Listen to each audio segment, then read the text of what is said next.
feeling forgotten hurts more than rejection because rejection has an answer, but silence makes you question your worth. Now, listen carefully. When someone pulls away, goes quiet, or seems to disappear from your life, the first story your mind tells you is the most dangerous one. I didn't matter. And that story feels real because emotional pain always tries to turn itself into a personal identity. But silence and distance don't represent truth, they distort it. The human brain is wired to interpret emotional loss as personal failure. When attention is removed, the mind doesn't say something changed, it says something is wrong with me. And this is where most people lose their power because they confuse emotional reaction with objective reality. Being forgotten is not a fact. It's a perception created by emotional uncertainty. When communication stops, you lose feedback. No messages, no signals, no emotional confirmation. And without feedback, the mind fills the gap with assumptions. It imagines rejection, replacement, and irrelevance, not because those things are true, but because the brain hates unanswered questions. Silence feels like meaning even when it's just absence. This is why distance feels heavier than conflict. At least conflict provides information, silence gives nothing. And when the mind gets nothing, it creates its own narrative, usually the one that hurts the most.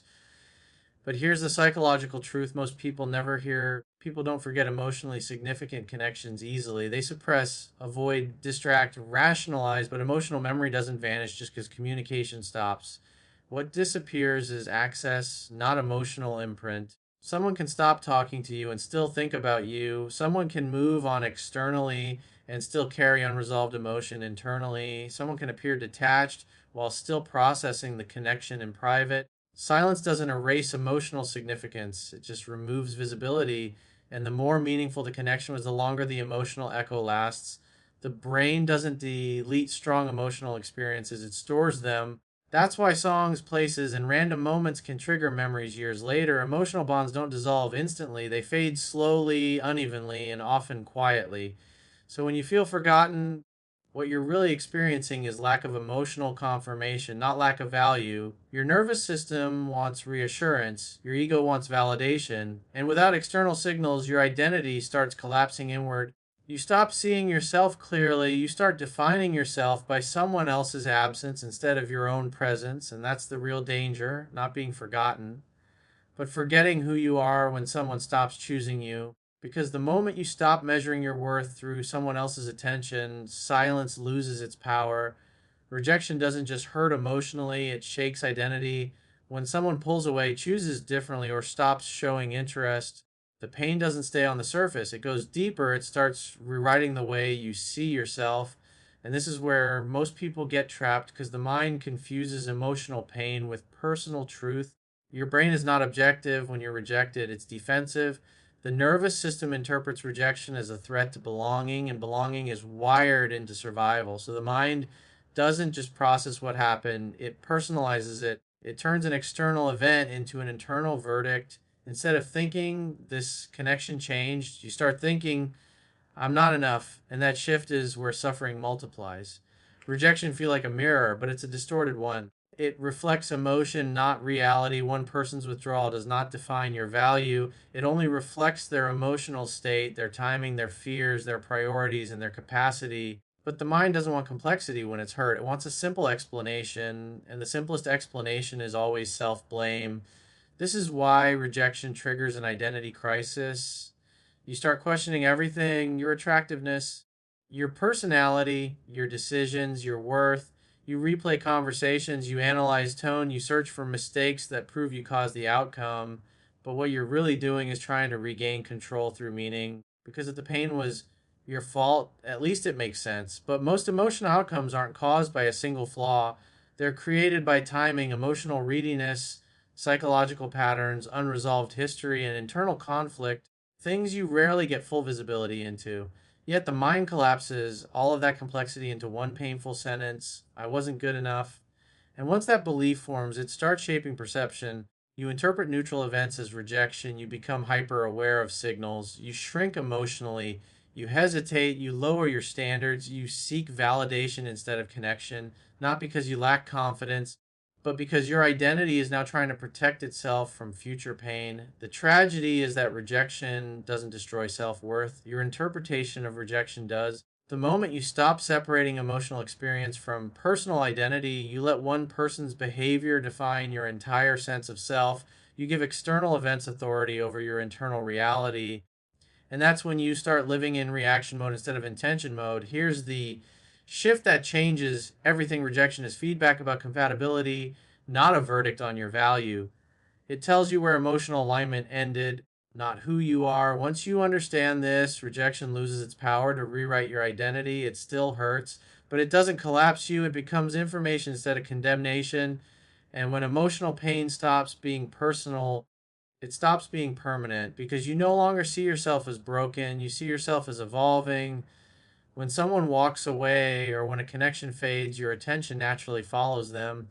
Your thoughts revolve around what was said, wasn't, what could have been different. But loss has a hidden purpose. Most people miss it. Forces your focus back onto yourself, not gently, not comfortably, but powerfully. Absence creates space, and space, whether you want it or not, redirects energy. When the emotional noise of a relationship disappears, the mind is left alone with itself. At first, this feels unbearable. The silence feels empty, directionless, but beneath that discomfort is an opportunity most people never consciously choose: reconnection with self. Loss strips away distraction. While the connection existed, part of your energy was invested outward. You were thinking about them, adjusting to them, planning around them, emotionally responding to them. When that connection ends, all of that energy has nowhere to go. And if you don't redirect it intentionally, it turns inward as pain, rumination, and self criticism. But when you do redirect it, something powerful happens. You begin to hear yourself again. You start noticing what you neglected: your goals, your standards, your routines, your health, your purpose. Not because you suddenly became disciplined, but because emotional bandwidth returned. Loss removes emotional occupation and hands you time, attention, and awareness, the three resources required for growth.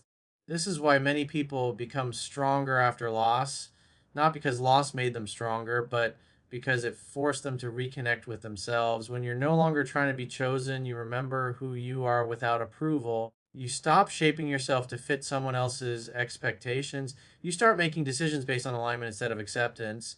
And slowly, your sense of identity stabilizes again, not from validation, but from direction. Absence also exposes dependency. You notice which parts of your happiness were outsourced, where you relied on someone else for emotional regulation, motivation, or self worth. And while that realization can be painful, it's also freeing because what you see clearly, you can reclaim. This is where real confidence is rebuilt, not by proving something to them, but by rebuilding something within yourself. Purpose begins to replace longing. Structure replaces chaos, movement replaces stagnation, and with each small action, a workout, a new habit, a personal goal, you create evidence of self trust. That evidence compounds, it shifts your internal narrative from I was left to I am moving. And here's the most important part: when you reconnect with yourself, you stop needing the past to validate you. You don't chase closure, you don't wait for apologies, you don't need recognition because your identity is no longer tied to what ended, it's anchored to what you're building. And that's the moment loss stops feeling like punishment and starts feeling like redirection. One of the most misunderstood parts of being forgotten or left behind is the belief that silence means indifference, that if someone doesn't reach out, doesn't explain, doesn't fight to keep you, it must mean you didn't matter. But human psychology doesn't work that cleanly. Silence is often not the absence of feeling, it's the presence of unresolved emotion. People go quiet not because they feel nothing, but because they feel too much and don't know how to process it. When emotions are overwhelming, the nervous system seeks control, and the easiest form of control is withdrawal, not confrontation, not communication, just distance. Silence becomes a coping mechanism, a way to avoid vulnerability, guilt, regret, or internal conflict, especially for people who struggle with emotional regulation. Avoidance feels safer than honesty. So, when someone disappears from your life, what you see as abandonment may actually be emotional overload. They don't know what to say, they don't know what they want, they don't know how to face the version of themselves that made certain choices. And instead of risking discomfort, they choose absence. This is why silence feels so confusing, because your mind interprets it as a verdict, when in reality it's a defense. Silence protects them from self reflection. If they speak to you, they have to confront what they lost, what they did, or what they still feel. If they stay quiet, they can suspend that reality. They can live in emotional limbo where nothing is confirmed and nothing is resolved. And while that may look like power from the outside, it's actually psychological avoidance. Here's the paradox: the more someone avoids you, the more likely they are avoiding themselves. Your absence becomes a mirror they don't want to look into.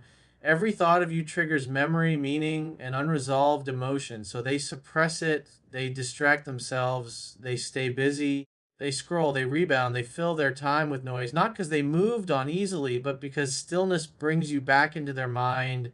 This is why silence doesn't bring peace, it brings tension.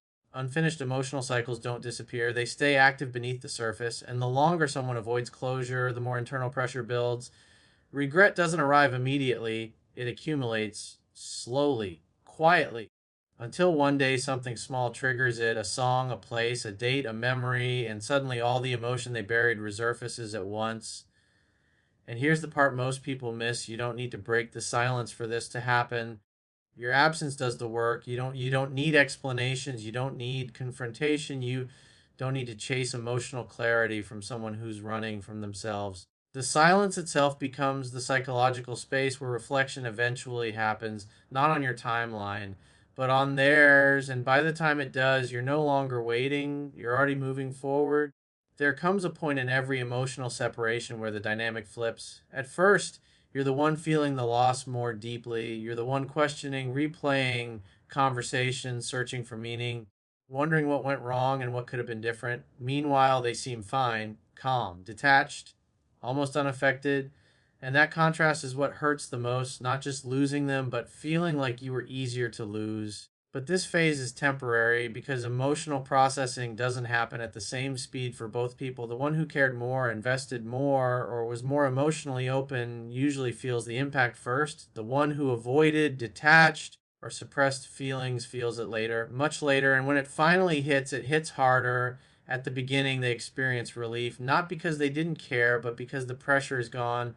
The expectations, the emotional responsibility, the internal conflict, all of it disappears. Their nervous system relaxes. They tell themselves it was the right decision. They focus on distractions, friends, work, new attention, new routines, anything that keeps them from sitting with their thoughts. And this is where most people make the mistake. They assume this stage is the truth. They assume the initial calm means permanent detachment. They think they're already over me. I'm the only one still stuck. But psychologically, what you're seeing is not resolution, it's emotional anesthesia. They've gone numb. Numbness feels like strength, but it's actually delay. It's the mind pressing pause on feelings it doesn't want to process yet, because real emotional processing requires stillness, and stillness brings awareness, and awareness brings accountability. So instead, they postpone it. But time doesn't erase emotional bonds, it exposes them. Once the novelty of freedom fades, once the distractions stop working, once the external validation loses its effect, something shifts. The silence gets louder. The routines feel empty. The new people don't replicate the old connection. And that's when the emotional debt comes due. This is when they start thinking about you, not as an idea, but as a presence they lost. Not the version of you from the breakup, but the version of you that felt safe, familiar, and real. The moments, the inside jokes, the way you made them feel understood, the emotional consistency they took for granted. And here's the key shift: they begin comparing, not consciously at first, but emotionally. They measure every new interaction against the depth of what they had. And when nothing matches it, regret doesn't come from logic, it comes from contrast. They don't miss you because they want to go back in time, they miss you because nothing in the present feels the same. And the longer you stay absent, the stronger this effect becomes.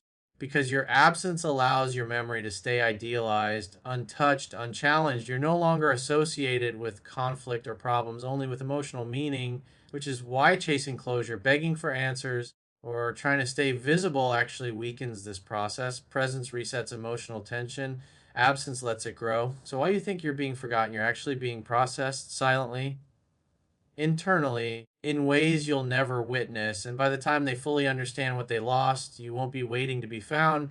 At the end of every emotional cycle, there is one undeniable truth that most people only understand in hindsight. The person who moves forward always wins, not because they beat someone, not because they proved anything, and not because they got the last word, but because movement creates new emotional reality.